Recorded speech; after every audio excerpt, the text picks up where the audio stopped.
You're understanding that you are source energy expressing through these physical bodies. You're understanding that you are eternal beings, so much more than this one perspective. But oh, what a glorious experience it is when you allow your physical human personality to be vibrationally attuned to your source energy. It just does not get any better than that. And of course, you really can't stop that from happening. That just happens. In other words, you would not even be here if that were not happening. But you, who are beginning to understand what we have called science of deliberate creation, more recently, art of allowing, that you can control the degree to which you allow who you really are to flow. In fact, that's what allowing means. Allowing means how much of who I really am I allowing by my choice of thought to be present in this moment. When you're ornery, you're pinching some of it off. That's why you feel ornery. Really. When you're allowing who you really are to flow, you feel good. You feel as we feel. You feel clear. You feel sure. You feel invincible. You feel powerful. You feel eager. You feel adventurous. You feel kind. You feel willing. You feel compassionate. You feel understanding. You feel like giving others the benefit of the doubt. When you're edgy, when you're ornery, when you're feeling a little vulnerable, or when you're feeling defensive, when you're feeling guilty or blameful, when you're feeling fearful, these feelings are indications that you're pinching off who you are. And it's no wonder you feel bad. When you pinch off who you are, that's what feeling bad is. Instead of saying, I think I feel bad because you said such and such to me, or I think I feel bad because outside circumstances have happened in this way, we would like you to stop for a moment and say, oh, wait a minute. I feel bad for only one reason and one reason only. I feel bad because I'm not allowing who I really am to flow.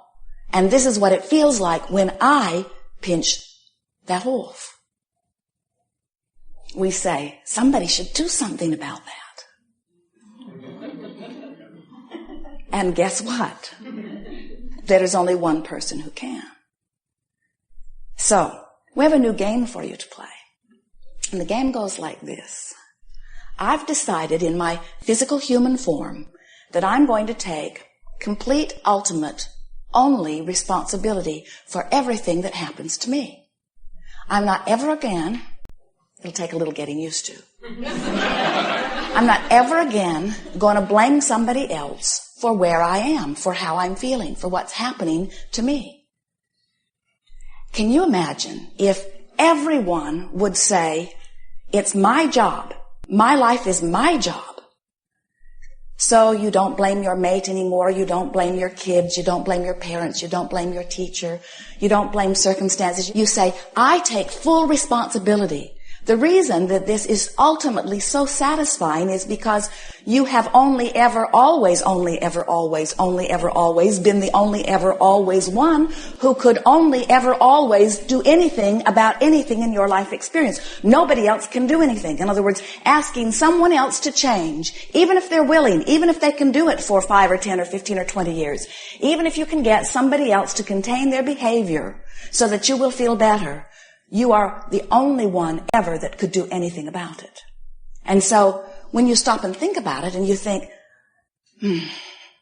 let's talk about the uprising, the seemingly eternal uprising in the Middle East. Everyone thinking that somebody else should do something different. And nobody else willing to do it different for the other. And we say, can you imagine how peaceful and wonderful experiences could be if each individual would understand that, hey, I can do something, and what is it that we're asking you to do? We're asking you to choose any thought, any word, any action that allows who you are to come back in this moment. So, you are so angry at your mate, or your mother, or someone you work with, someone you work for. And they just seem to be ruining your life because they will not change their behavior. you do not seem to be important enough to them to change their behavior, which hurts your feelings a great deal. And then you discover, wait a minute, they don't have to change a thing in order for me to feel better. I can start looking for positive aspects. I can look for things within them that make me feel good. Oh, that's impossible, you say. There is so much that is bad and not much that is good. In fact, I haven't seen a glimmer of anything good for so very long. And we say, are there other subjects to which you could give your attention? Well, maybe. You say reluctantly. My dog. My dog is easy to love, or my cat. And we say, do whatever it takes to find something to be your object of attention. And as you give your attention to something that allows you to feel good, you've done something about this relationship that was bothering you. In fact, if you will make it your work to feel good, every relationship that you have will be one that pleases you. Now that's offensive to some of you because you've been holding others as being responsible for you feeling good for so long that it's sort of hard to let loose of that. It's sort of hard to let them be whatever they need to be while you selectively choose whatever it is that you need to choose to feel good. And we know, friends, it would be a lot easier for you to do this if they'd learned it first.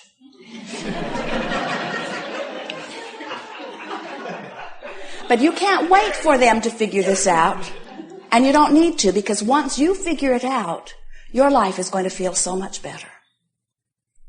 It does not matter how many aspects of whatever it is you are giving your attention to that's making you feel bad.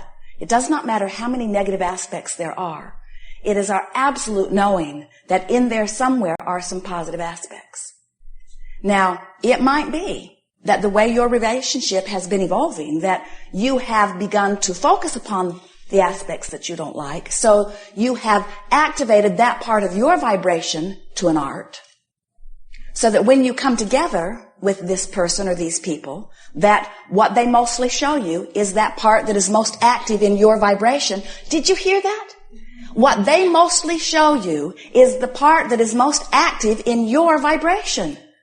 It's such a wonderful thing. Did you hear that? What they keep showing you is the part of them that is most active in your vibration. And all this time you thought it was their doing. It is the part that is most active in your vibration. That's why when we say to you, somebody should do something about it. The person that we're always talking about is you, not them, you. Because oh, we know they could stand on their head and they could work really hard to only show you things that would please you. But you know, you're sort of fickle in what you want from moment to moment. And they're outside of your emotional guidance system. They've got to find ways of pleasing you based upon the letters that you've written or the prenuptial agreements that you've signed or the arguments that you've had where you've come to, I promise I will never do that again. In other words, it's so awkward when you try to control the way you feel by controlling their behavior from the outside. We've never seen it work, not for very long. That's why it's easier to just keep moving to a new relationship where you have not activated in you the negative aspects of them. A new relationship is easier because you don't know much about them until you have that dinner when you say, tell me about yourself. Very good in coming together vows would be, I promise you I will never tell you anything about my past if you will promise me that you will never tell me anything about your past. Let's start in this fresh place. Please don't tell me about any of your failures, because as sure as you do, I'm going to activate them in my vibration, and then I'm going to suck them right out of you, and then our relationship is just going to be like all the other lousy relationships you and I have ever had. Let's not do that. Let's start fresh. So tomorrow what we want you all to do is leave everyone that you know. Go out into the desert all alone, meditate, and start your lives over with all fresh new vibration. So what we're getting at here, of course you're not going to do that, and we really do not want you to do that. It would be easier if you could do that. But if you were to do that, if you were to start all over with all fresh new relationships, without understanding what we're really going to talk about all day here today, before long you'd be right back in the same situation where you'd need to leave all of those relationships too. Because you have habits of vibration within you that evoke what happens in your life. And all this time you've been thinking that it was to do with other people. And it was never to do with other people. It's only about what you activate in your vibration. And then you say, and you're right, you say, but it wouldn't be active in my vibration if they weren't showing it to me all over the place. And we say, yes, but they're showing you a lot of things. If you will be more selective in your sifting, if it will matter more to you how you feel than anything else, then what your experience will be is one of bliss. Because as you look at a relationship that has been happening for a while, and you deliberately look for things that make you feel good, and you practice looking at things that make you feel good until you activate within yourself that vibration, then what happens is those people that you are interacting with literally rise to match your vibration. We're not kidding you about that. You've seen it sometimes with children. You'll see a child with one person behave one way and the same child with another person behave entirely differently. And you say, I cannot even believe that that is the same child. And what is happening is different people have activated different vibrations. In other words, you are multifaceted beings. Someone said to us recently, after talking through tears about some unpleasant things that were happening, I think this happened when I was in the 2nd grade. And now this is an adult, children of her own. I believe that this happened to me when I was in the 2nd grade. And we say, we think so too. We think that things happen along your physical trail. And some of them stand out really big in your life experience. Some of them are so bold and so big, or they get your attention in some dynamic way for a period of time, and they cause you to learn, sometimes over a gradual, long, hammering, steadily time, and sometimes in a very short, very fast, very flamboyant, very dramatic time. In other words, if when you're 4, the train runs over your toe, you will always have a different relationship with trains than most people that you know.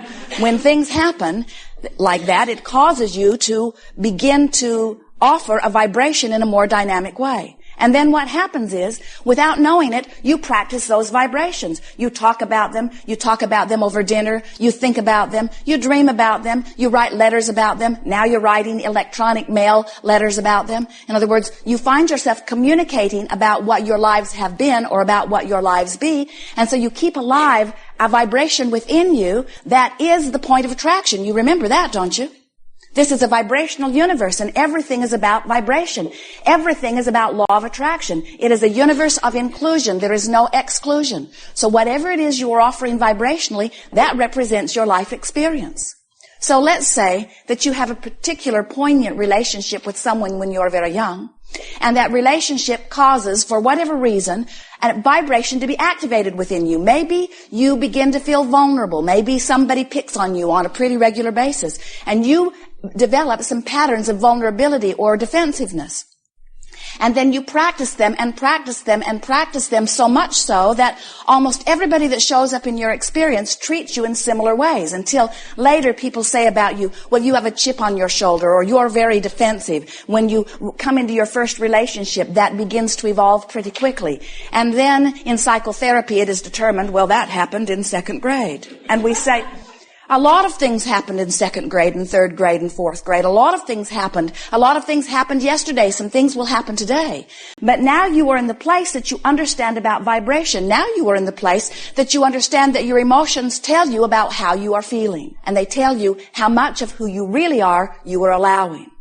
So when you get this straight in your mind, that when you are allowing who you really are, you feel eager, you feel sure, you feel powerful, you feel adventurous, you feel healthy, you feel vital and alive, you feel well. You are source energy pouring through these physical bodies. And anything less than that is you pinching it off a little bit. Then it's pretty easy for you to begin to guide yourself into thoughts and words and actions that feel good while you're thinking them. Because as you are feeling good, then you are in the vibrational place of allowing who you really are to pour through you.